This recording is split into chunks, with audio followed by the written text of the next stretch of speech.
Possessing only 7% of the world's agricultural land, yet tasked with feeding nearly 20% of the global population, China has created a rare turning point in the history of agriculture. Through science, mechanization, and large-scale production systems, the country has built an agricultural powerhouse valued at over $1 trillion. Today, join Agriculture Insight as we explore how China has transformed resource constraints into strategic advantages, gradually shaping a modern, globally competitive agricultural system while narrowing the technological gap long led by the United States. China sits on one of the world's most severe disaster front lines. Each year, typhoons, floods, droughts, landslides, and earthquakes relentlessly test the nation's resilience. More alarming still, nearly 1/3 of the country's territory is undergoing desertification, with soils degrading and water resources steadily declining.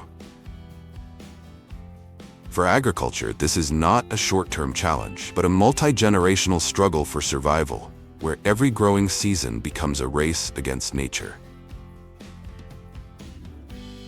It was precisely this extreme pressure that forced China to reinvent itself from the ground up, no longer relying on nature, but placing its bets on science and technology. Rather than merely preserving traditional farming or isolated specialty regions, the country restructured the entire production chain, from seeds, soil, and water, to data and automation. The result is an agricultural machine operating at an unprecedented scale, propelling China to become the world's largest agricultural producer by many global measures. In the United States, apartment buildings are designed for people to live in. In China, entire 26-story buildings are constructed solely to raise pigs, operating as fully enclosed, AI-driven systems, where each pig rides its own elevator and generates over $100 million in annual revenue. Inside these extraordinary pig apartments, each floor functions as a self-contained world. Breeding floors, nursery floors, and fattening floors, all organized like a massive biological machine running 24/7. The entire process is controlled by AI technology. Every pig is fitted with sensors that monitor health conditions, feed intake, growth rates, and even heart rate. Each pen acts as an individual monitoring station, equipped with touchscreens displaying real-time data for every animal. From a smartphone or tablet, managers can oversee entire herds, tens of thousands of pigs, with just a few taps. Beyond livestock engineers, the system also includes dedicated floors for scientific research. Here, pig farming is no longer manual labor, but a precision industry, where each animal is managed like a device with its own digital profile, tracked down to every gram of feed and the smallest physiological fluctuation.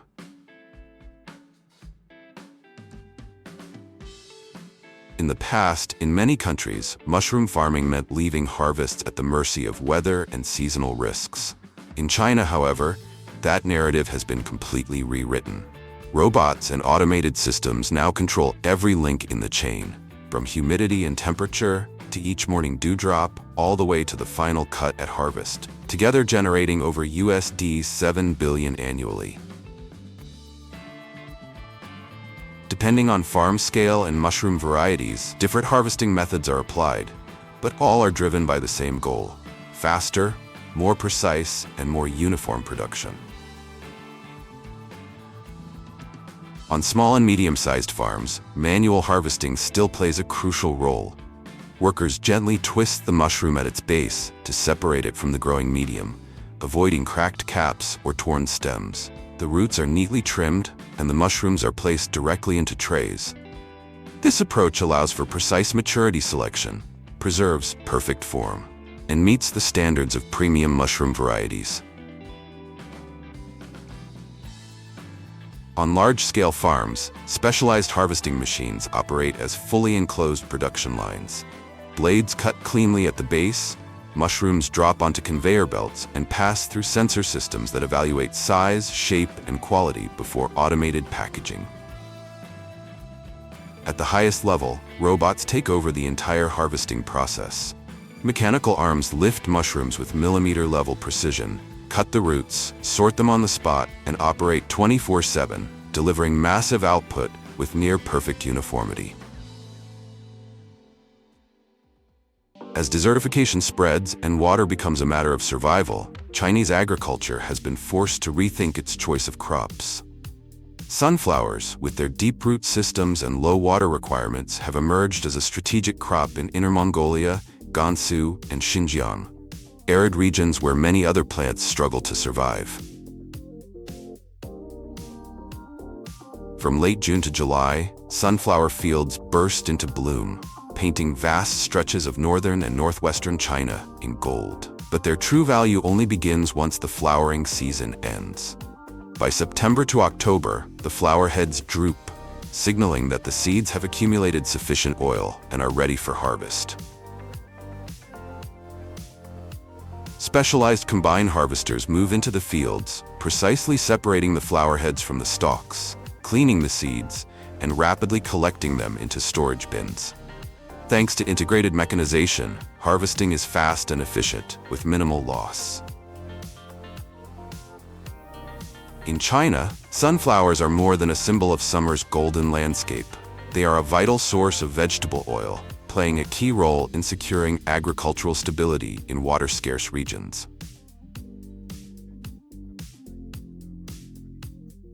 Chinese agriculture is not only defined by speed and scale, but also by products shaped through patience and precision. Honey peaches are a prime example. Although still cultivated using largely traditional methods, this delicate fruit generates USD 15 billion annually, proving that value does not come from volume, but from quality. Unlike common peach varieties that can be harvested using shaking machines or mass collection methods, honey peaches must be picked entirely by hand. The reason lies in the fruit's unique structure: exceptionally soft flesh, high water content, and thin, highly sensitive skin. Harvesting honey peaches is a refined manual process. Pickers do not twist or pull. Instead, they cradle the fruit in the palm of the hand, gently easing the stem until the peach naturally detaches from the branch. Each freshly picked fruit is placed immediately onto soft padding. A single drop or slight squeeze is enough to instantly destroy its value. In return, consumers are rewarded with a fruit that is delicately sweet, intensely juicy, and subtly aromatic, available for only a brief window of a few short weeks each summer. In China, spicy hot pot is more than just a dish. It is a ritual, and chilies are the fuel that powers its heat. Producing around 16 million tons of chilies each year, accounting for nearly 45% of global output, China does not merely consume spicy food, it shapes the world's map of heat. Few people see the harsh reality behind the chili industry. Manual harvesting, especially for extremely hot varieties, once caused burning eyes, respiratory irritation, low productivity, and heavy dependence on seasonal labor. That is why the world's largest chili-producing nation was ultimately forced to mechanize. In large-scale growing regions such as Xinjiang and Gansu, specialized chili harvesters operate like mobile production lines, cutting plants at the base, gathering them, separating the pods through vibration and vacuum suction, and transferring them directly into storage bins, without human hands ever touching the crop. As a result, productivity has surged, health risks have dropped sharply, and the final product achieves greater uniformity for processing and export. This is not simply faster harvesting, it is a strategic shift that has turned China into a dominant superpower in the global chili industry.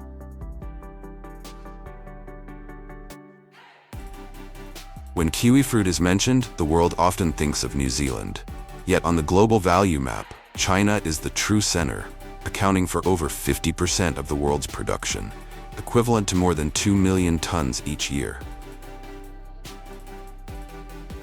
Behind these figures lies a harvest season governed by extremely tight control. From March to June, kiwi orchards enter their most critical phase. Kiwi fruit is not harvested when fully ripe, but must be removed from the trellis at a precise biological threshold. while the fruit is still firm enough to withstand storage and long-distance transport. For premium kiwi varieties, everything still depends on human judgment. Farmers assess firmness, weight, and the condition of each individual fruit by hand, because a shift of just a few days in harvest timing can dramatically alter the value of an entire season. As kiwi cultivation expanded, manual harvesting quickly became a labor challenge. In large-scale commercial orchards, machinery was brought in to solve it. Sensor-equipped robotic arms move along the trellises, identify harvest-ready fruit, and cut the stems with split-second precision. Each kiwi is supported and placed directly into trays, enabling faster, more uniform harvesting while sharply reducing reliance on manual labor. In China, corn is more than a crop. It is the backbone of an entire agricultural ecosystem. From vast mechanized fields to the livestock and industrial chains behind them, every kernel carries the weight of food security, meat prices, and economic growth. In late autumn, cornfields across northeast and North China turn deep gold, signaling peak harvest season. Combine harvesters roll steadily along pre-planned rows, cutting, shelling, and separating kernels within seconds. Stalks and leaves are shredded and returned to the soil, while sensors and precision controls keep losses to a minimum. What once required weeks of labor is now completed in hours. A single machine can harvest dozens of tons per hour, unloading grain on the move into transport vehicles without stopping. This closed-loop process keeps kernels off the ground, reduces contamination, and ensures consistent quality for China's massive industrial feed sector. For the Chinese, coriander is the soul of thousands of dishes. Once a hand-grown culinary herb, coriander has now entered the era of industrial agriculture, generating over USD 5 billion annually through modern technology. On large-scale farms, coriander is harvested using specialized machines designed specifically for this low-growing, soft-stemmed crop. At the front of the machine, thin, sharp, fast-rotating blades cut cleanly at the base, preventing damage to the leaves. Once cut, suction systems or conveyor belts lift the coriander into collection bins, ensuring minimal loss and preventing contamination. Some advanced machines are also equipped with sensors that detect plant density and height, automatically adjusting cutting speed and height in real time. The entire harvesting process runs continuously and rapidly, preserving the herb's freshness and its signature aromatic oils, key factors that determine commercial quality and market value. This marks a major step forward in reducing labor demands and boosting overall output. First, we step into the world of the rice transplanter, the machine that has overturned thousands of years of wet rice farming history, replacing human labor, once dominant for millennia, with a level of mechanized productivity far beyond human limits. In the past, rice transplanting meant hours of standing knee-deep in flooded fields, bending over to plant each seedling by hand under harsh and exhausting conditions. Today, automatic transplanters have completely changed the game, boosting productivity 5 to 10-fold, covering 1 to 2 hectares per day, with planting depth and spacing controlled precisely down to the centimeter. These machines operate like specialized agricultural robots designed for paddy fields. At the front, seedling trays are stacked in layers and gradually fed toward the planting mechanism, where uniform mats of seedlings are carefully separated to a consistent thickness. As the machine moves forward, synchronized cams and shafts at the rear activate mechanical arms that lift the seedlings, divide them into exactly 2 to 4 plants per planting point, and press them straight into the mud in perfect rhythm with the rolling wheels. This allows each plant to stand upright the moment it touches the soil, forming straight, evenly spaced rows that manual transplanting can rarely achieve. RTK GPS guidance keeps the machine moving in perfectly straight lines with an error margin of just a few centimeters, while depth sensors continuously read the field surface and automatically adjust the planting legs for each section of land. In just 1 hour, the machine can complete up to 2 hectares, while the operator simply monitors the process from inside the cabin. In the past, pesticide spraying was a job that came at the cost of human health, increasing cancer risk by as much as 70%. Today, drones costing around $30,000 USD, flying just above the fields, have removed humans from direct contact with chemicals, turning a high-risk task into a controlled and safer technological process. Before each flight, the exact amount of pesticide is calculated based on field size, crop density, and growth stage. A detailed digital map of the field is preloaded, clearly defining each crop row as well as no spray zones. Once airborne, the drone follows a programmed flight path, while cameras and sensors continuously scan leaf color, canopy coverage, and early signs of pest infestation. Using real-time data, the system automatically adjusts spray dosage. Heavily infested areas receive full treatment, while healthy sections are reduced or skipped entirely. Flying at an altitude of just 2 to 3 meters, the drone delivers chemicals directly into the crop canopy, reducing environmental chemical loss by up to 40%. A single drone can replace 20 to 30 manual laborers, while the operator remains outside the field with minimal exposure to chemicals. In many rural regions across Asia, this technology is not only transforming how pesticides are applied, it is gradually bringing an end to a job once described as trading health for income.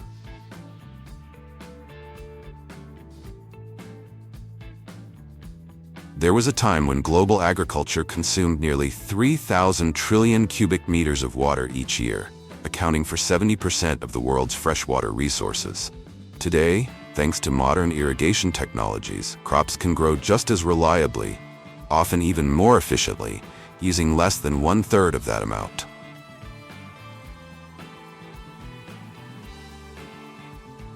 Water is pumped through precisely calibrated pipe networks and sprinkler or drip emitters, producing ultrafine droplets that fall directly into the root zone, where plants absorb water most effectively. As a result, these systems reduce water use by 60 to 70% compared to traditional flood irrigation, which suffers heavy losses from evaporation and deep percolation. The system also automatically selects optimal irrigation windows, such as early morning or nighttime, cutting water consumption by an additional 30%. Every irrigation cycle is recorded as data, transforming watering from intuition-based practice into a technology-driven process controlled by measurable parameters. The result is that a single operator can manage dozens of hectares, maintaining stable yields even during drought conditions.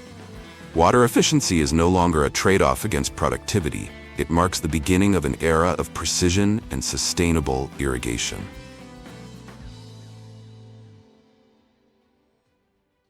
For centuries, American farmers struggled to find efficient ways to harvest hard-shelled nuts, such as almonds and walnuts, where each season demanded hundreds of hours of manual labor. Today, modern technology has reduced this challenge to a single, precisely controlled vibration, lasting just a few seconds. The true turning point came with the invention of the tree shaker, opening a new chapter in mechanized agriculture, one in which harvest productivity can increase by up to 10 times compared to manual methods.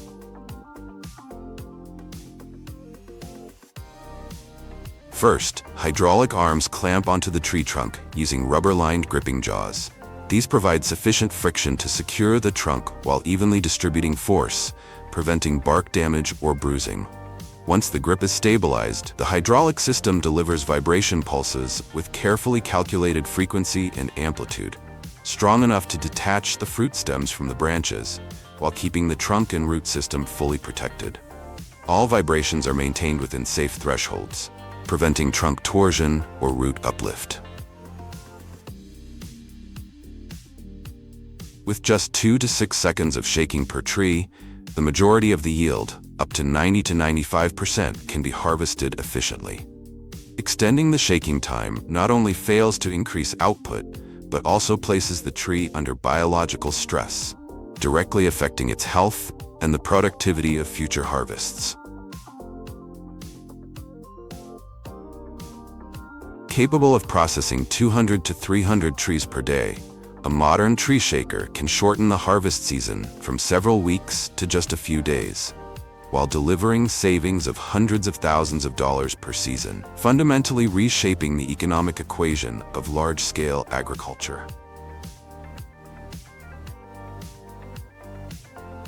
Almonds and walnuts require only a few seconds of trunk shaking, but for crops like blueberries or mandarins, everything depends on canopy vibration frequency, where a single, perfectly tuned pulse can cause the entire canopy to release its fruit in an instant. Canopy shakers never clamp onto the tree trunk. Instead, the system embraces entire rows of trees, applying force directly to the canopy through wide-surface, elastic vibrating rods that distribute force evenly and prevent branch breakage. Unlike trunk shaking, canopy shaking relies on high frequency and low amplitude, just enough to detach the fruit stems without causing violent tree movement. Many machines operate at 300 to 600 vibrations per minute, allowing the entire canopy to shed its fruit within seconds. Stronger shaking does not improve results. Instead, it can damage the internal structure of the fruit even when the exterior appears intact. Once detached, the fruit never touches the ground. Flexible catching trays, soft conveyor belts, and elastic padding receive the fruit almost instantly, achieving 98 to 99% recovery rates with extremely low bruising.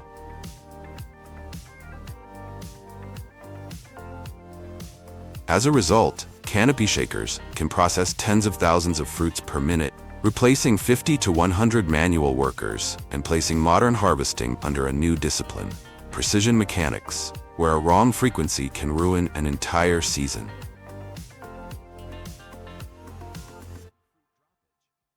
Buried deep beneath the soil, root vegetables once forced humans to bend their backs and dig for weeks on end. Today, with modern deep harvesting machines, the entire process is reduced to a single pass across the field, delivering productivity 10 times higher than traditional harvesting methods. When harvesting potatoes, carrots, or onions, these machines do not operate with brute force. Instead, they strictly adhere to the biological depth requirements of each crop. A deviation of more than 5 centimeters can slice potatoes in half, snap carrots, or pull onions loose from their roots.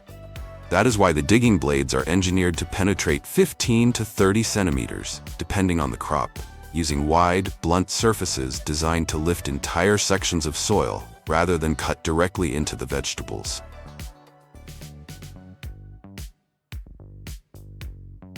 As the steel beast enters the field, lifting wheels and digging blades slice into the ridges at fixed angles, raising both soil and crops onto the machine in one continuous motion.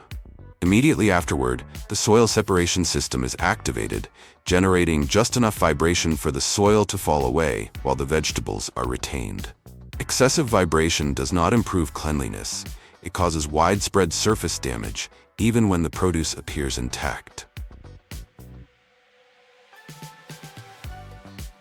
The soil is returned to the field while the crops move on to conveyor belts and roller systems that gradually remove stones, stems, leaves, and debris. Conveyor speeds are tightly controlled to minimize impact and prevent bruising. Finally, market-ready produce is transferred directly into trucks moving alongside the harvester, ready for transport to cold storage.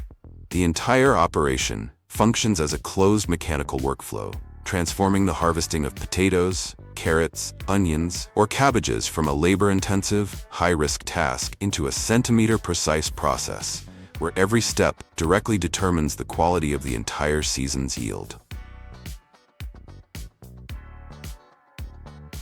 A single growing season can generate over 1 trillion VND in revenue, but without proper pruning, the entire productivity chain can be thrown off from the very start. That is why pruning machines are often described as the profit switch of modern agriculture, where a single cut made at the right moment can determine the outcome of an entire season.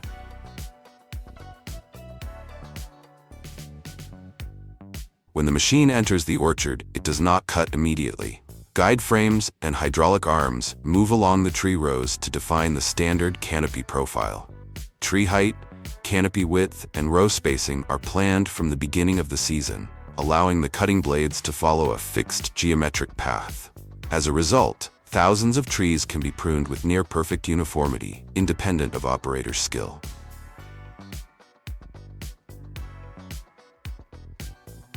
Next, rotating blades or cutting discs powered by a stable hydraulic system begin operating, delivering smooth yet consistent cutting force without jerks. This produces clean, precise cuts. Cutting angles are kept strictly constant because even slight deviations can create entry points for fungi and bacteria. The machine removes only the excess branches, working 5 to 8 times faster than manual pruning and replacing 10 to 20 workers.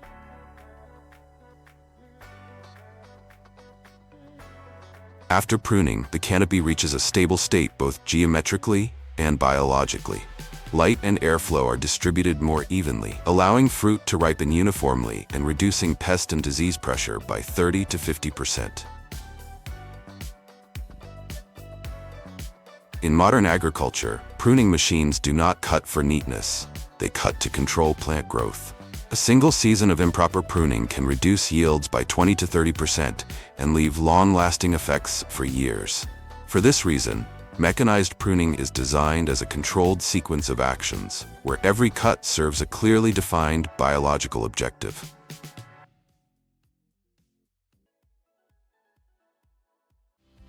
You might not know this, but right in the heart of land, once seething with lava and ash, now lie hills blanketed with hundreds of hectares of lush green vineyards.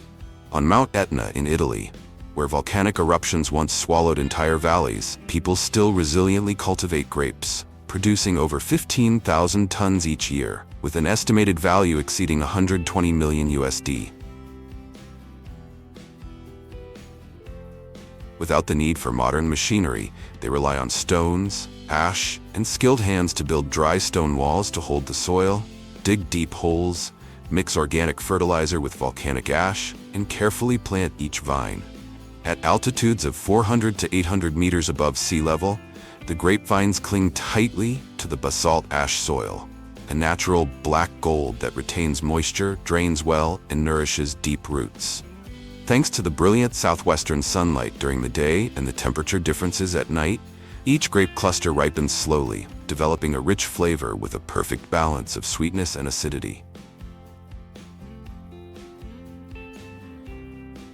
After 3 years of nurturing, when the first clusters swell with early morning dew, the harvest begins. Grapes are picked at dawn, while dew still clings to each bunch, preserving freshness and natural aroma.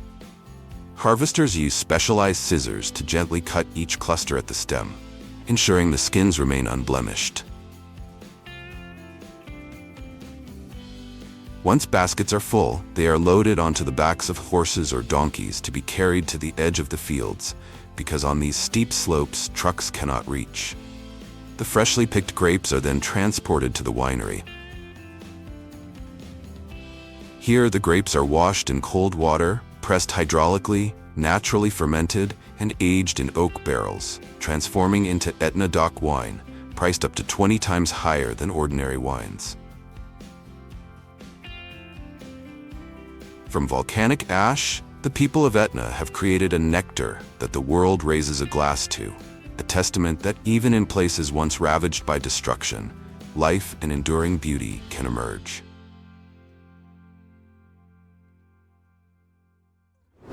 Farewell to Etna and its vineyards grown on volcanic soil. Let's explore one of the cold region's most extraordinary delicacies, frozen apples, which are 3 times sweeter and 10 times more expensive than regular ones. Instead of harvesting on schedule, farmers in Aomori, Japan leave the apples hanging on the trees until December. There, the natural snow blanket acts as a cold coat, causing the water inside the fruit to crystallize while concentrating its sugars and aroma. After enduring several weeks of sub-zero temperatures, the apples turn a deep crimson, becoming intensely sweet and fragrant, a flavor only the harshness of winter can create.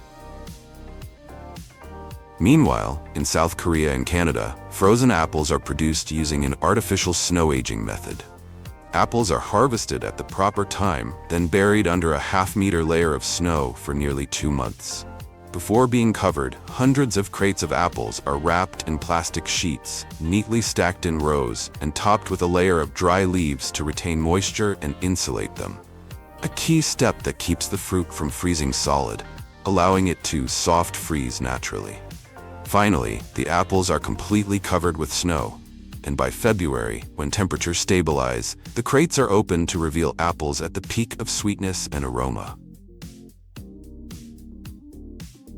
Though the annual yield is only a few thousand tons, these snow-aged apples have become a high-value agricultural product, a testament to how humans can turn nature's harshness into something uniquely rewarding.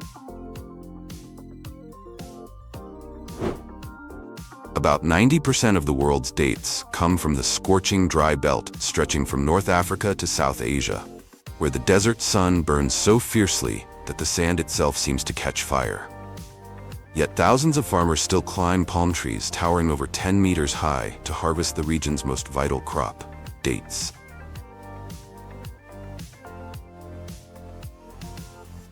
In Egypt, date harvesting is considered one of the most dangerous jobs.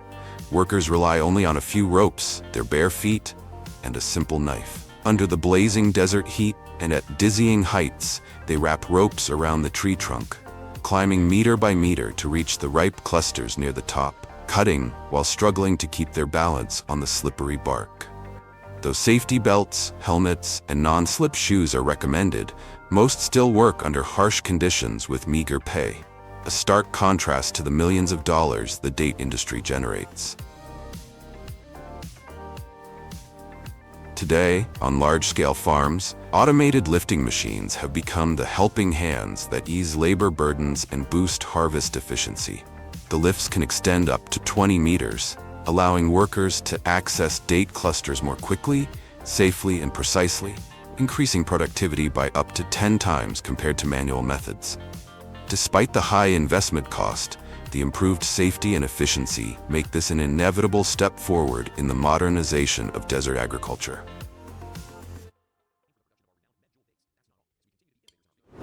As a key product in the organic food industry, the demand for kale has surged in recent years, fueled by the global wave of healthy eating and green living. In the Netherlands, the capital of high-tech agriculture in Europe, where endless fields of vegetables stretch to the horizon, ploger kale harvesters have become the silent heroes of the season. With an impressive capacity of up to 15 tons of kale per hour, these machines can cut, collect, clean, and load the leaves into storage bins in a single pass. At the front, a dual-blade cutting system glides close to the ground, gently separating leaves from stems without bruising them. A central conveyor belt immediately lifts the kale upward, passing it through an air-blowing system that removes soil and debris before transferring it straight into the rear storage compartment, all operated automatically with near-perfect precision. Thanks to mechanization, harvesting time has been reduced by up to 80%, and productivity has multiplied compared to manual labor. Each year, the Netherlands alone produces hundreds of thousands of tons of kale, supplying both the European market and the global organic vegetable industry.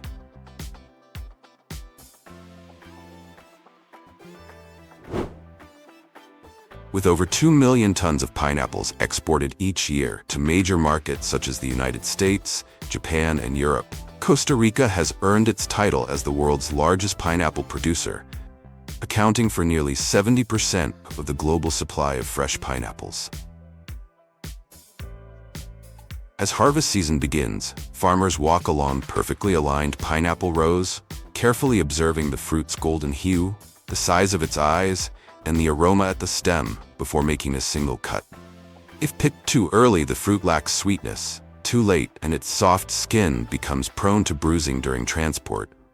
Each slice of the knife, therefore, demands experience, precision, and meticulous judgment from skilled harvesters. Once cut, pineapples are placed into large plastic baskets, but instead of carrying them over long distances as in the past, workers now rely on harvesting trucks equipped with horizontal conveyor belts. With belts stretching over 20 meters along the rows, pickers simply place the pineapples gently onto the moving line, which carries them directly to collection bins at the rear of the vehicle. A process that's faster, safer, and reduces manual labor by up to 80%, while boosting productivity fivefold compared to traditional hand-picking methods.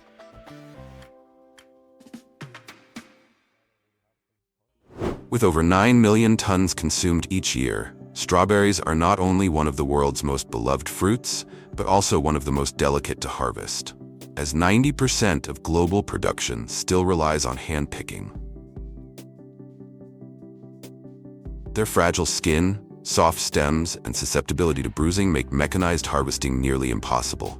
Human hands remain the only way to preserve each berry's flavor, vivid red color, and pristine quality. Amid lush green rows, farmers gently lift each strawberry, twist it slightly, and snap it off the stem, a motion that seems simple but demands absolute precision and a delicate touch. Once the baskets are full, the berries are immediately transported to a pre-cooling station, a race against time to preserve their freshness, bright hue, and natural sweetness.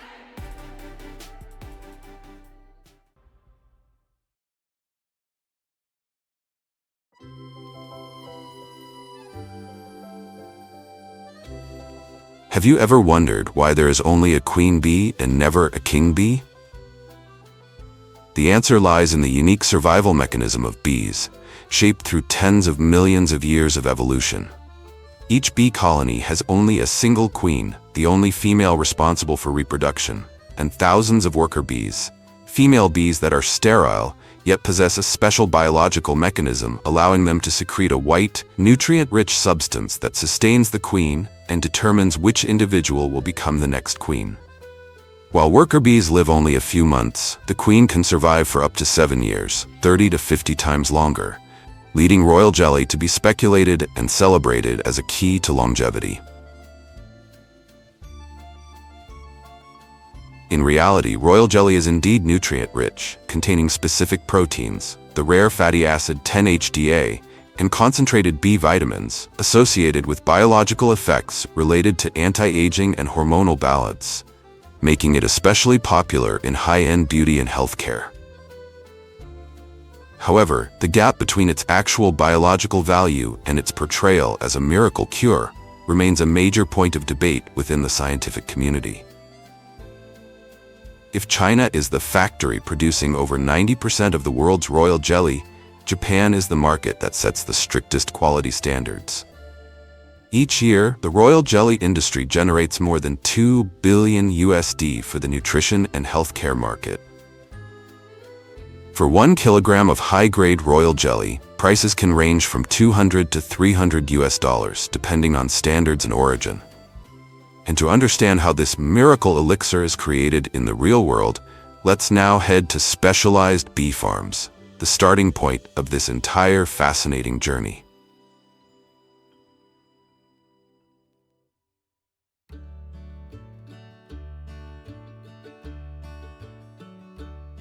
A standard bee colony can reach a population of up to 60,000 individuals, living in wooden hives arranged in clusters and operating as a living ecosystem, where all activities are tightly synchronized with the species' natural biological rhythm. To bring a bee colony into royal jelly production, beekeepers must first activate the logistics force, young worker bees. This is the only group capable of secreting royal jelly, nourished with a diet of pollen mixed with honey, containing approximately 20 to 30% protein, which directly stimulates the development of the hypopharyngeal glands responsible for jelly production. As natural floral resources fluctuate seasonally, the diet is further supplemented with finely ground plant-based protein to maintain stable jelly secretion throughout the production cycle.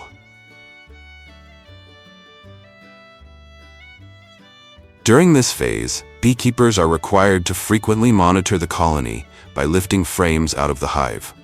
Smoke from dried leaves or sawdust is used to create the illusion of a fire, distracting the bees and forcing them to temporarily suspend defensive responses in order to focus on consuming honey. Each hive opening thus becomes a brief negotiation, demanding absolute finesse and precision, unless one is prepared to immediately pay the price with a few stings. Naturally, specialized protective armor is indispensable, as even the most experienced beekeepers are never permitted to be complacent when facing a colony in a heightened state of alert. Only when the population reaches peak condition in numbers, nutrition, and behavioral stability is the foundation for queen rearing truly complete. From this point onward, all resources are channeled toward a single individual, and the process of selecting the queen officially begins. The next step, and also the most critical stage of the entire process, is creating a queenless condition. Beekeepers typically remove the queen from the colony, mark her, and keep her separately in a protective cage for control. The absence of the queen immediately triggers the colony's survival response, forcing worker bees to prepare for the rise of a new queen. This is the golden moment that initiates the royal jelly production cycle.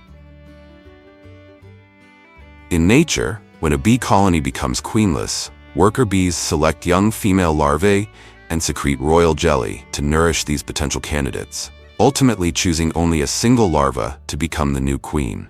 This decisive stage lasts for up to 72 hours. The selected larva continues to feed on royal jelly for life, while the remaining larvae are deprived of royal jelly, switch to consuming honey and pollen, and develop into worker bees. It is precisely this brief 72-hour biological window that humans have leveraged to create a controlled royal jelly production process, beginning at the larval grafting stage. Worker bees no longer need to select larvae themselves, as this process has already been intervened and directed by humans. Only honeybee larvae that are 1 to 2 days old, still extremely small and curved at the bottom of regular brood cells, are selected because this is the stage at which the bee's developmental pathway can still be altered. Beekeepers use a specialized grafting tool with a soft, flat plastic tip to gently lift the larva along with the thin layer of surrounding jelly, avoiding damage to its fragile body. The larva is then placed into an artificial queen cup, small cups molded from beeswax or food-grade plastic that precisely replicate the shape of natural queen cells. Once larval grafting is completed, hundreds of queen cups are placed into the hive simultaneously, forcing worker bees to secrete royal jelly at a high intensity to feed all the larvae inside and quickly identify a new queen. This stage is when worker bees produce the greatest amount of royal jelly, with the thickest consistency and the highest concentration of active compounds. If left longer, the larvae begin to grow rapidly and consume the jelly, causing both the quantity and quality of the royal jelly to decline. After the 72-hour golden window, the harvesting process officially begins. The queen cups are removed from the hive and thoroughly cleaned to eliminate debris, pollen, or excess wax on the surface. Beekeepers begin the harvest by cutting the caps of the queen cups, an operation that may appear simple but directly determines the quality of the final product. A thin, sharp, and sterilized blade is drawn horizontally across the rim of each cup, making a decisive cut that touches only the thin wax layer on top, just enough to open the cup without disturbing the royal jelly inside. A single cut made too deeply can mix wax into the jelly, disrupt its natural structure, and immediately reduce its quality. In large-scale production, any cups contaminated with wax must be completely discarded. For this reason, the process demands a steady hand, precise control of force, and years of experience, where every movement allows no margin for error. Next, the larvae are gently removed from the queen cups using fine tweezers, with movements that must be fast, precise and controlled to preserve the layer of royal jelly beneath. At this stage, the larvae are extremely small, soft-bodied, and fully immersed in the jelly, meaning that even a slight hesitation or misalignment can disrupt the jelly's structure or introduce contamination. For experienced beekeepers, this step demands near total concentration, as each cup contains only a tiny amount of royal jelly and allows no margin for error. To obtain 1 kilogram of royal jelly, at least 2,000 queen cups must be processed, which also means that the same number of larvae are removed from the developmental cycle. This reality raises an inevitable question: is this process inhumane? In nature, worker bees also continuously create and eliminate surplus queen cells in order to select a single queen. Human intervention merely controls the timing and scale of this process, rather than introducing a new biological behavior. Moreover, these larvae are not discarded. They are often repurposed as protein-rich food, used as ingredients in high-grade animal feed, or consumed in certain Asian markets, helping reduce biological waste and complete the value cycle of royal jelly production. Meanwhile, the thick, milky white substance settled at the bottom of each queen cup is royal jelly, a rare biological essence produced to nourish the queen of the hive. The jelly is extracted directly using specialized spoons or suction tools, with slow but decisive movements to minimize exposure to air, light, and heat, as even slight deviations can reduce its biological activity. For experienced beekeepers, this step demands near absolute concentration. Each queen cup yields only a few drops of jelly, and any mistake is irreversible. Royal jelly is expensive, not only because it is difficult to harvest, but also due to its unique nutritional profile. Specific proteins, the rare fatty acid 10-HDA scarcely found elsewhere in nature, concentrated B-complex vitamins, and numerous bioactive compounds that are still not fully understood. It is this combination of exceptional biological value, extremely low yield, and a highly labor-intensive process that makes royal jelly one of the most luxurious substances derived from nature.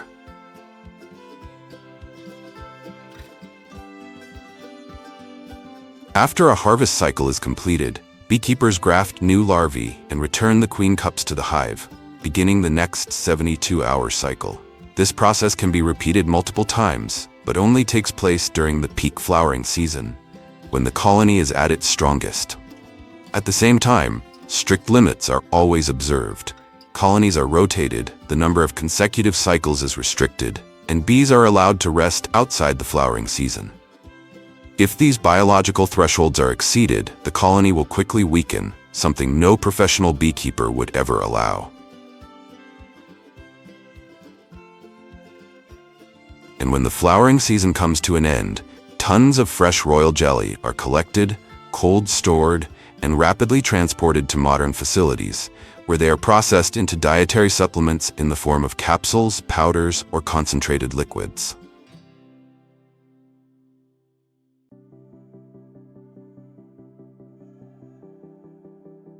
At the factory, the processing begins as freshly delivered royal jelly is fed directly into a freeze-drying system, the most critical stage of the entire process.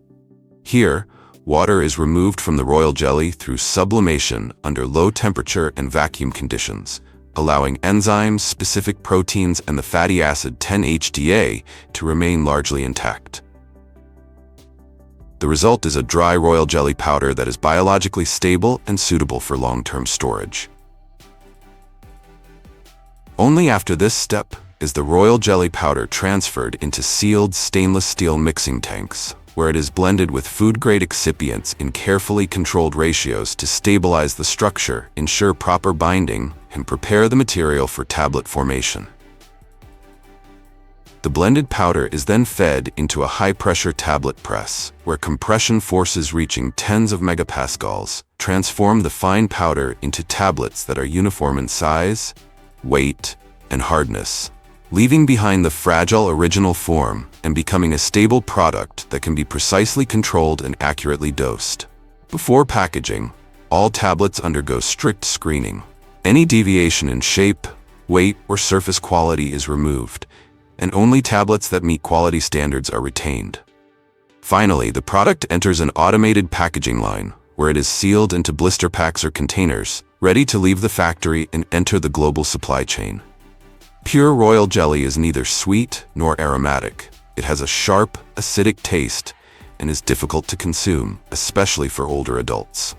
For this reason, royal jelly tablets provide a key solution, transforming a biologically powerful but challenging raw material into a stable, convenient product with precise dosage control, bringing the essence of the queen bee closer to people around the world.